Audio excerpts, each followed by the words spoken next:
berdasarkan apa yang kita rasakan dan kita butuhkan saat ini.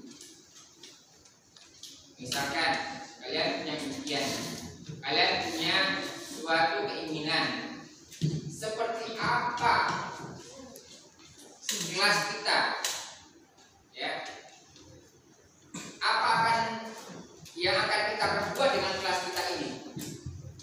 Kalian punya atau pengen punya kawan-kawan seperti apa di dalam kawan sekelas ini, ya. Nah, itu nanti akan kalian coba renungkan, kemudian silakan tuliskan pada kertas yang Bapak sediakan, ya.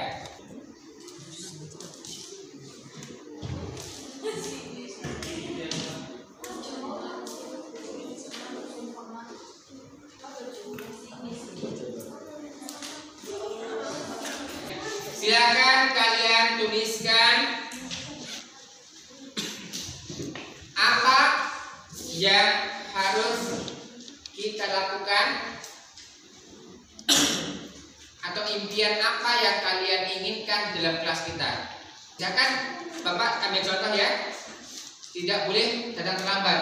Itu nanti akan kita buat dalam hal positifnya, yaitu datang 15 menit sebelum pelajaran, misalkan gitu, ya. Jadi dengan kata tidaknya akan diganti dengan hal yang positif. Silakan kalian tulis di kertas yang sudah disediakan. Nanti kita akan coba membacakan, kemudian kita akan mencari keyakinan kelasnya. Oke, silakan. Tulis nama, ya? Tulis nama. Tulis nama boleh.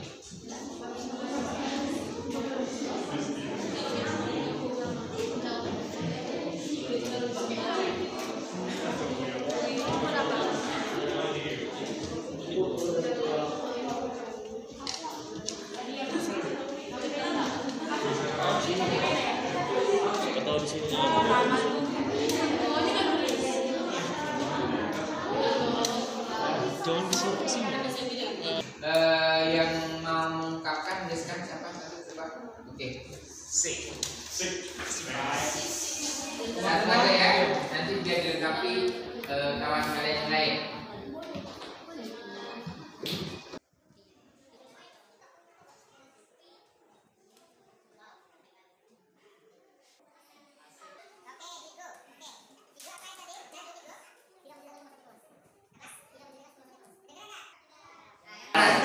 Tidak menjadikan teman satu kelas.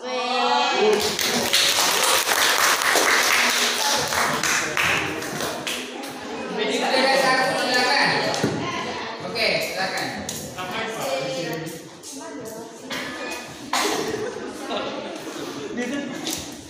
Dia kan cuma satu.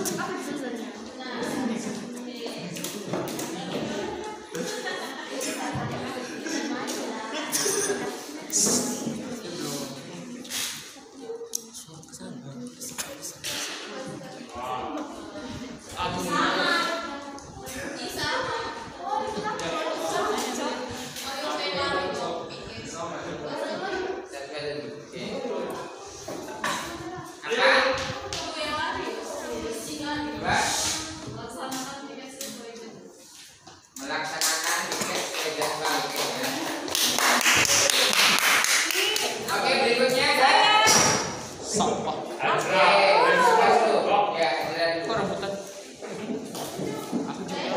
kelompok ini 1, 2, 3, 4, 5, 6, 7 ada 7 kelompok, ya.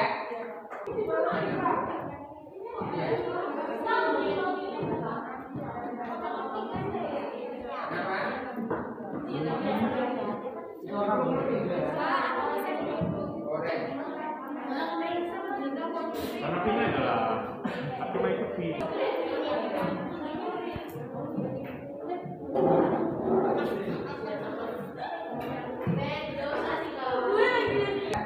Jadi kita tadi sudah berbagi untuk kertas warna. Nanti kalian akan mengambil salah satu keyakinan kelas yang sudah kita buat. Kemudian akan kita tulis ini tampak seperti, jadi kejadian apa. Kemudian di sini tidak tampak seperti.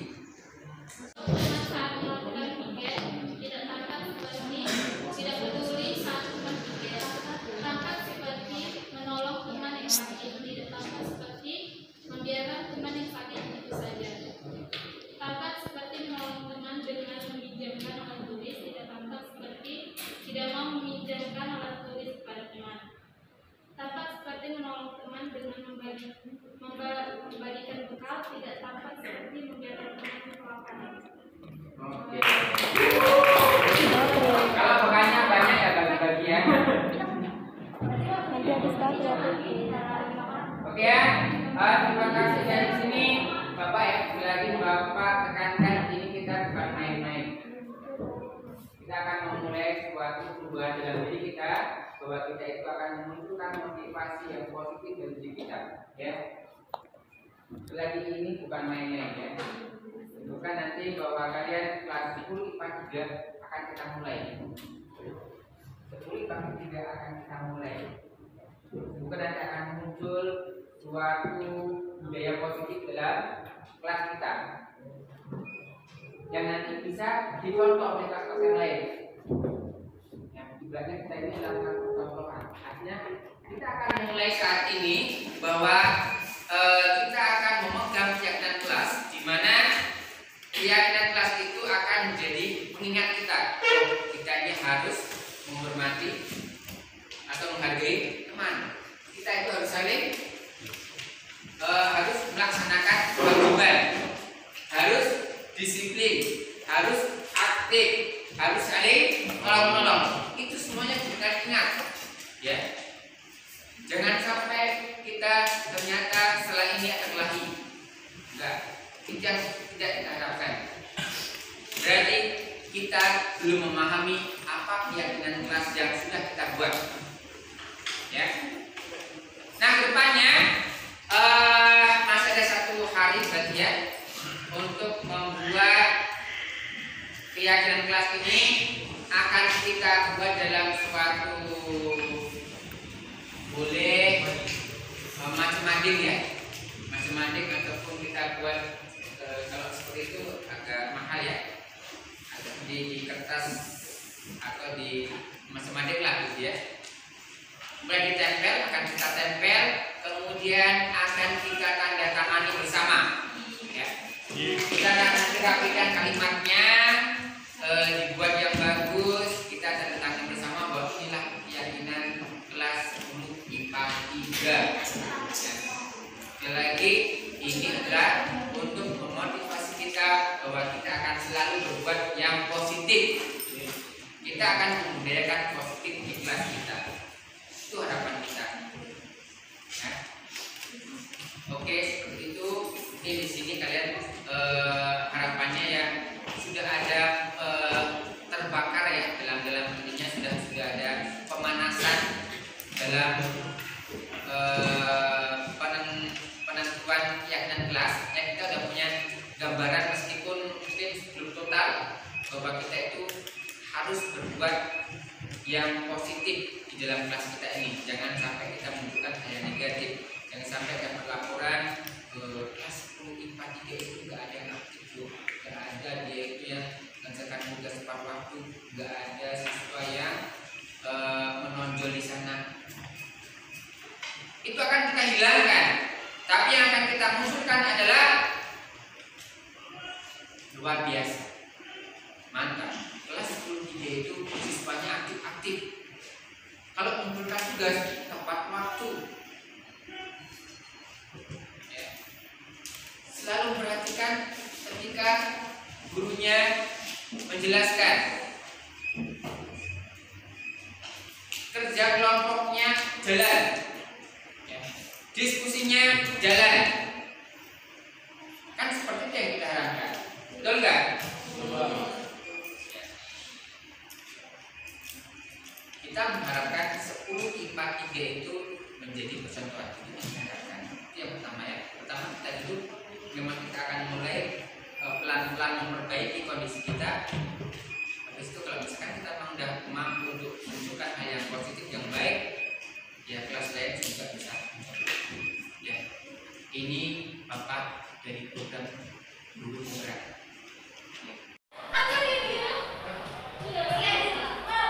Selalu disiplin. Kami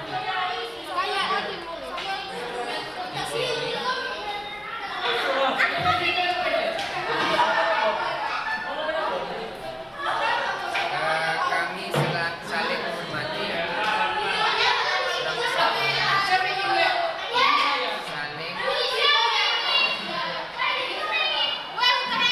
menghormati.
ini akan menjadi motivasi secara pribadi kita, internal kita. Jadi kita melakukan apa yang jadi keseharian kelas ini dengan rasa mandiri, bertanggung jawab ya. Dalam diri kita pasti akan selalu semangat. Oke, kemudian saatnya kita untuk bertanda tangan ya. Silakan nanti bukan tanda tangannya di bawah yang sudah Bapak siapkan. Masing-masing bawa bolpen. Jadi silakan dari sebelah sini. Oke, silakan.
Assalamualaikum warahmatullahi wabarakatuh.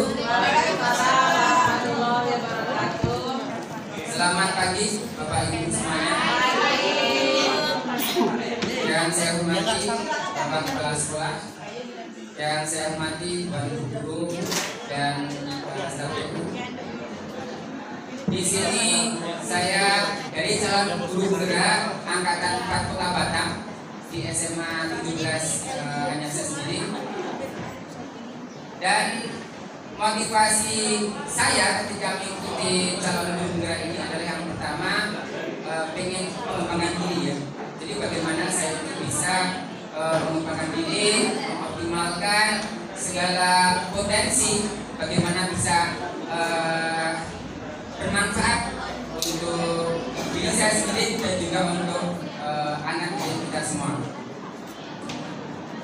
Untuk guru penggerak itu ada beberapa angkatan, dan di sini saya akan angkatan 4, dan saat ini yang sedang berlangsung adalah seleksi untuk angkatan 6. Semoga kedepannya Kota Batam kembali lagi menjadi daerah sasaran untuk angkatan selanjutnya. Jadi dilihat dan dirasa dari pengalaman saya sendiri untuk mengikuti program-program ini sangat banyak sekali manfaatnya, sehingga saya pun ingin ya rekan-rekan guru semua bisa punya kesempatan yang sama untuk menjadi calon guru penggerak. Banyak guru penggerak dari sekolah tersebut akan semakin mudah kita melaksanakan program-program dan juga dukungan dari berbagai pihak. Oke, di sini sosialisasi guru penggerak sekalian pembebasan dari modul yang sudah saya pelajari. Tentunya nama sudah paham, sudah sama-sama mengenal. Kemudian gambaran umum tentang program guru penggerak ini. Jadi selama belajar 9 bulan sebenarnya itu 70% saya belajarnya bersama Bapak Ibu semua ya, di sekolah dan juga di komunitas mata pelajaran. Kemudian 20%-nya saya belajar dari rekan-rekan guru. Misalkan saya masuk ke kelas yang saat itu ada Bapak Ibu mengajar, nah saya belajar di situ. Bagaimana Bapak Ibu mengajar itu akan saya ambil positifnya, kelebihan dari Bapak Ibu semua. Kemudian 10% itu dari pembimbing dan juga instruktur. Ada instruktur, ada juga fasilitator. Yang mana mereka juga biasanya dalam LMS itu kami yang difasilitasi satu orang. Kemudian ketika ada instruktur, kami biasanya melalui Google Meet ada pembelajarannya. Ada 10 loka karya.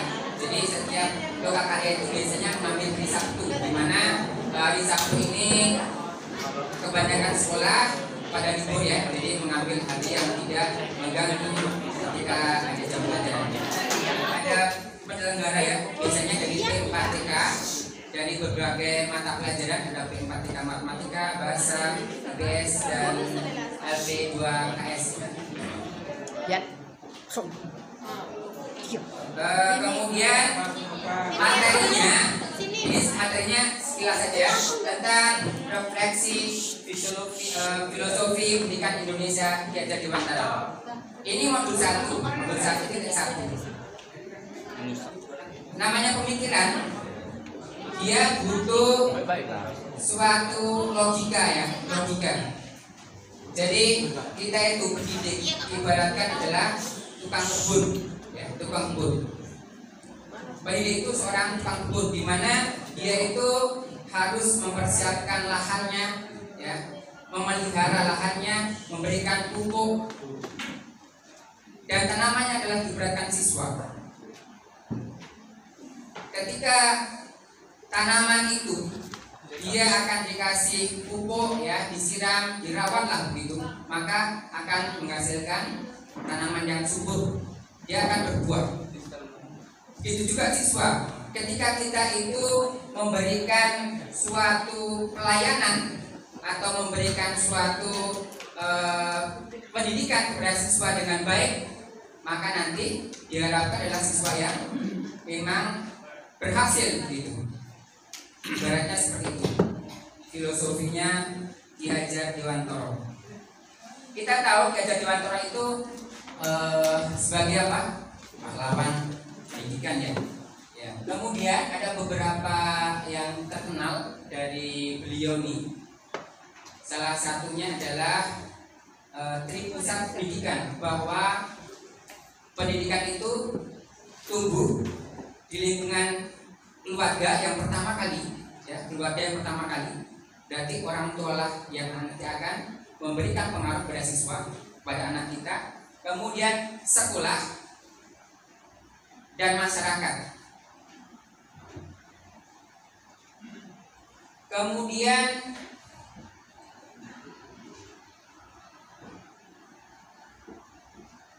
bahwa pendidikan itu adalah menuntun segala kekuatan kodrat yang ada pada anak-anak agar mereka dapat mencapai keselamatan dan kebahagiaan yang setinggi-tingginya, baik sebagai manusia maupun masyarakat. Itu maksud ataupun pengertian pendidikan menurut Ki Hajar Dewantara. Namanya menuntun itu berarti tidak hanya sekedar mengajar, ya.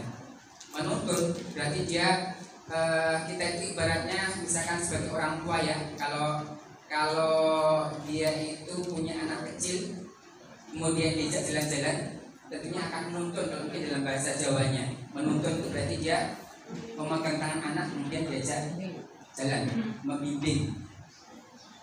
Dimana ketika anak itu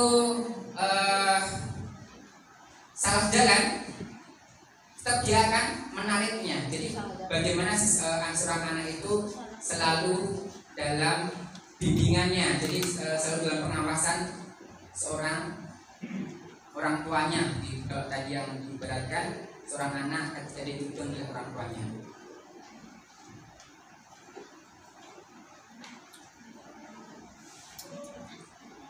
Kemudian nilai-nilai dan peran guru penggerak. Nah, di sini tujuan utama kita dalam program guru penggerak ini, yang pertama adalah menumbuhkan profil pelajar Pancasila. Mungkin selama ini kita belum begitu jelas atau belum begitu mengerti apa itu profil pelajar Pancasila. Di dalam pembinaan upacara mungkin adalah dari pembina upacara menyebutkan tentang profil pelajar Pancasila, tapi kita belum tahu apa itu profil pelajar Pancasila. Nah, di sini ada 6 ya, 6. Yang pertama, berkebinekaan global. Artinya kita dalam perbedaan itu kita akan saling menghargai. Ya, terutama dalam perbedaan budaya itu sangat banyak sekali, karena budaya Indonesia itu cukup banyak ya. Kemudian bergotong royong, dimaknai berkolaborasi ya, berkolaborasi. Kemudian kreatif, menghasilkan gagasan yang baru, yang orisinil gitu ya. Kemudian bernalar kritis, ini menganalisis, merefleksi, mengevaluasi. Mandiri, kemudian beriman, bertakwa kepada Tuhan Yang Maha Esa, dan berakhlak mulia ya, dari spiritualitasnya. Oke.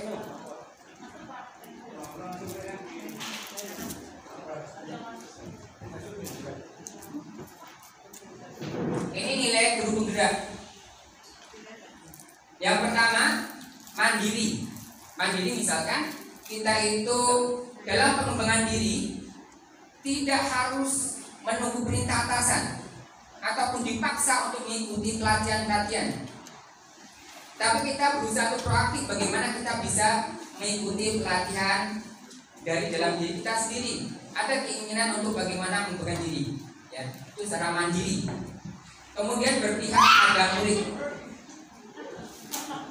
Berpihak pada murid.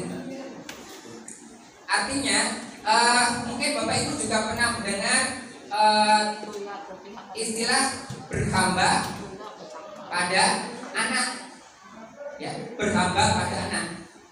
Ada beberapa memang dalam kalimatnya atau kalimatnya itu agak ada orang yang tidak sepakat dengan kata itu, tetapi mengapa pada anak itu adalah berpihak pada murid. Ibaratnya kita punya anak lah, kita punya anak. Ketika kita bekerja, banting tulang, kerja keras itu untuk siapa? Tentunya untuk anak-anak kita kan. Untuk anak kita bekerja dari duit, cari kesejahteraan, tidak hanya diri kita sendiri, tapi juga anak kita. Inovatif, melakukan kegiatan-kegiatan ataupun menghasilkan hal-hal yang baru ya, dengan karya ilmiah, dengan video pembelajaran, itu masuk dalam karya inovatif. Kemudian kolaboratif,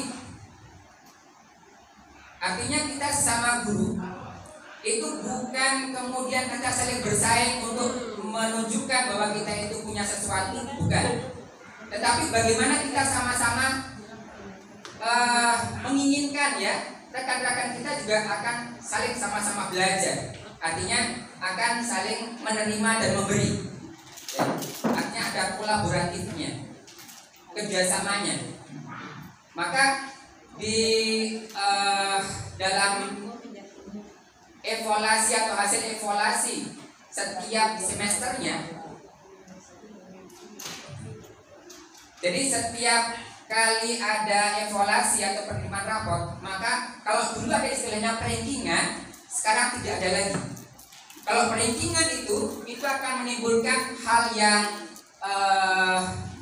ibaratnya persaingan ya, terutama orang tua. Kadang orang tua akan semakin bangga ketika anaknya itu menempati peringkat 1 gitu ya, sehingga itulah akan timbul rasa yang tidak mengenakan antara siswa satu dengan siswa yang lain. Maka perankingannya ditiadakan ya. Diharapkan dalam pembelajaran itu mereka saling bekerjasama, saling berkolaborasi. Maka biasanya dalam pembelajaran juga dibuat belajar kelompok ya, belajar berkelompok gitu. Kemudian reflektif itu ketika kita misalkan habis mengajar, maka kita tanya, gimana tadi Bapak Ibu, gimana di anak-anak untuk pembelajaran kita hari ini? Apakah sudah kalian enjoy, nyaman, menikmati, atau ada yang kurang dari pembelajaran kita? Misalkan itulah reflektif ya. Seperti hanya kita ada yang namanya evaluasi diri ya. Selama sebulannya saya ngapain sih? Apa yang hal yang udah ku lakukan, apa yang harus diperbaiki, seperti itu namanya reflektif. Kemudian untuk peran ya, peran sebagai calon guru penggerak, yang pertama itu menggerakkan komunitas praktisi, kemudian menjadi coach ya, dan yang lain, mendorong kolaborasi, mewujudkan kepemimpinan murid, menjadi pemimpin pembelajaran. Itu peran dari calon guru penggerak. Oke, tentang budaya positif. Nah, ini kemarin saya sudah mencoba di kelas saya, yang wali kelasnya saya, itu meskipun hasilnya belum nampak, tetapi saya sudah mencobanya begitu. Di sini ada namanya, biasanya kita kan membuat peraturan kelas nih. Nah, peraturan kelas itu biasanya ada sistemnya, nanti ada hukuman gitu ya, ada hukuman, ada sanksi bagi yang tidak mentaati peraturan kelasnya. Tapi di sini nanti ketika kita itu akan melakukan peraturan kelas, kita akan lebih dipositifkan, artinya tidak hanya sekadar peraturan kelas, tapi akan kita buat suatu keyakinan kelas ya. Keyakinan kelas ini merupakan secara generalnya ya. Jadi misalkan contoh mengerjakan tugas tepat waktu, kemudian datang tepat waktu, itu kan maksudnya ke disiplin ya, disiplin. Jadi misalkan siswa kita kelas 10 IPA 3 itu harus disiplin misalkan gitu ya. Nah itu diambil dari general dari beberapa peraturan kelas. Nah ini harapannya supaya tumbuh dari internal, di dalam dirinya sendiri itu ada keinginan untuk merubah, untuk berperilaku positif. Itu tidak perlu adanya ketakutan hukum, tetapi adanya pemahaman bahwa dia itu harus melakukan disiplin karena memang itu butuh gitu ya, memang itu harus gitu. Itu dari internal dirinya sendiri. Oke, ini tentang tindakan guru ya. Ada beberapa istilahnya, ada hukuman dan konsekuensi. Jadi apa bedanya hukuman dan konsekuensi? Di sini misalkan contoh, menyuruh murid mencatat, ya, saya tidak akan terlambat lagi, itu merupakan hukuman. Kemudian menyuruh murid untuk keliling lapangan, itu merupakan hukuman. Kemudian menyuruh push up secara fisik, itu adalah hukuman. Meminta murid mengenakan sepatu, tidak mengenakan sepatu seharian ketika dia menggunakan warna sepatu yang lain, itu merupakan hukuman. Tapi misalkan meminta murid mengganti kertas tugas teman yang dicoret-coret, mengganti, ada konsekuensinya. Meminta murid membersihkan tumpahan air di meja karena tempat minum tersenggol, konsekuensi. Misalkan lagi, dia kukunya anak panjang-panjang. Nah, apa yang dilakukan? Apakah memarahi atau gimana?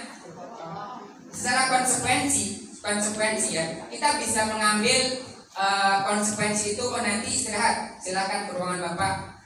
Di sana ada pemotong kuku. Nah, silakan ke sana. Itu adalah konsekuensi. Dia mengambil waktu istirahatnya yang harusnya istirahat, tapi dia ke ruangan untuk potong kuku. Itu konsekuensi. Oke. Dan kita diharapkan untuk mengambil konsekuensi ya. Kita arahkan siswa untuk konsekuensi, bukan hukuman. Ini arahnya ke budaya positif. Nah itu. Jadi kalau hukuman itu membuat siswa tersakiti, ada dendam kadang ya, ada paksaan. Tapi kalau konsekuensi itu siswa memang tidak merasa nyaman, tetap siswa tidak merasa nyaman, tapi dia bukan lagi dendam ya, dia hanya jangka pendek. Kalau di hukuman itu jangka panjang pengaruhnya. Oke. Kemudian kebutuhan manusia termasuk anak kita itu ada yang namanya kasih sayang ya, kasih sayang, kemudian kekuatan ya, yang merasa pintar kemudian dia merasa bangga, dan efeknya adalah ketika dia itu bergaul dengan kawan yang lain gitu, ada juga kebebasan, ada juga kesenangan. Itu kebutuhan manusia termasuk anak didik kita.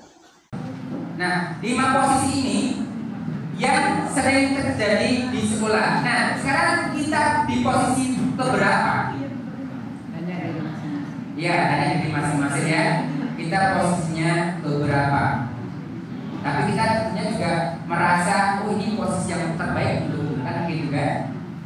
Tapi di sini yang kita inginkan dan yang lebih banyak bijaksananya adalah posisi seorang manajer, di mana dia akan mengajak siswa, membimbing siswa untuk menemukan sendiri solusinya. Ketika dia terlambat, maka ditanya apa alasannya dia terlambat, kenapa bisa terlambat.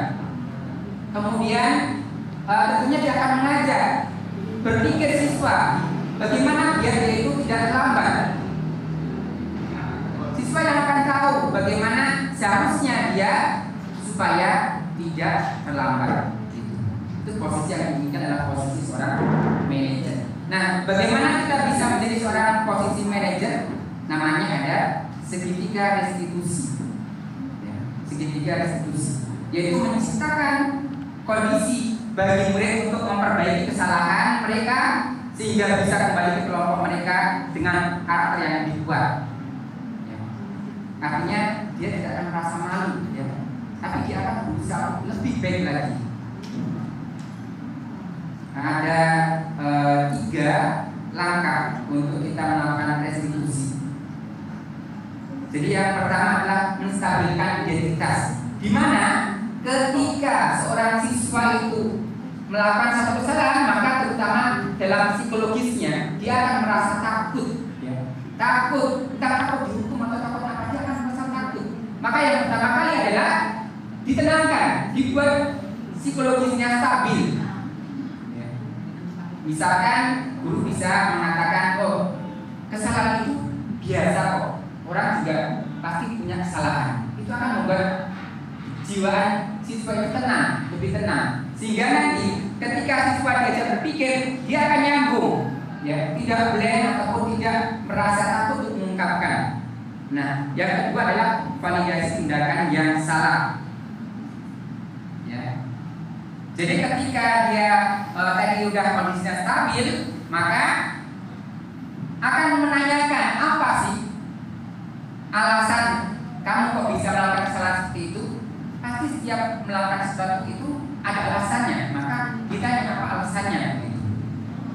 Ya. Dengan begitu dia akan memahami, oh berarti tindakan saya ini salah gitu kan. Ada yang perlu diperbaiki. Kemudian langkah ketiganya adalah menanyakan keyakinan. Keyakinannya apa? Misalkan ditanya harusnya kamu seperti apa, atau seharusnya kamu datang ke sekolah itu jam berapa sih? Jam 7.15 Pak, kamu sampai di sekolah. Itu kan suatu hal yang dia itu pahami. Dia yakini bahwa itu tidak akan membuatnya terlambat, berarti jam 7.15 itu. Maka dia akan berpikir kembali ke belakang, ya. Oh kesalahan itu seperti itu, maka ke depan lagi saya harus datang di awal. Hal-hal atau kegiatan yang sepele yang dilakukan di rumah harus dihilangkan sehingga lebih fokus untuk datang ke sekolah lebih awal. Itu salah satu contoh saja. Ya. Jadi 3 langkah tadi bagaimana kita melakukan segitiga restitusi. Oke. Oke, seperti itu Bapak Ibu apa yang sudah saya dapatkan selama 3 bulan ya modul 1. Jadi saya ingin berbagi kepada Bapak Ibu semua bahwa materi-materi ini semoga bisa saya serap dan bisa saya praktekkan di dalam sekolah ini, ya terutama di sekolah ini, kemudian berimbas pada Bapak Ibu semua. Maka nanti untuk materi-materi ini pun bisa saya bagi ke Bapak Ibu, sehingga Bapak Ibu ataupun kita lah bersama-sama bagaimana mewujudkan sekolah impian kita, ya sekolah yang kita harapkan itu seperti apa, kita sama-sama nanti untuk wujudkan. Terutama kita akan mendukung visi sekolah yang sudah ada. Oke, Bapak Ibu, mungkin ada masukan? Baik, terima kasih. Waktunya juga udah jam 9. Kita ada dulu dari pengawas. Saya sendiri mengucapkan mohon maaf kalau ada hal kesalahan dalam pembicaraan ini. Kemudian kita ke depan akan berkolaborasi ya Bapak Ibu, ya. Berkolaborasi, ada hal baru kita share, kita berbagi dan kemudian berkolaborasi. Baik, terima kasih. Saya ucapkan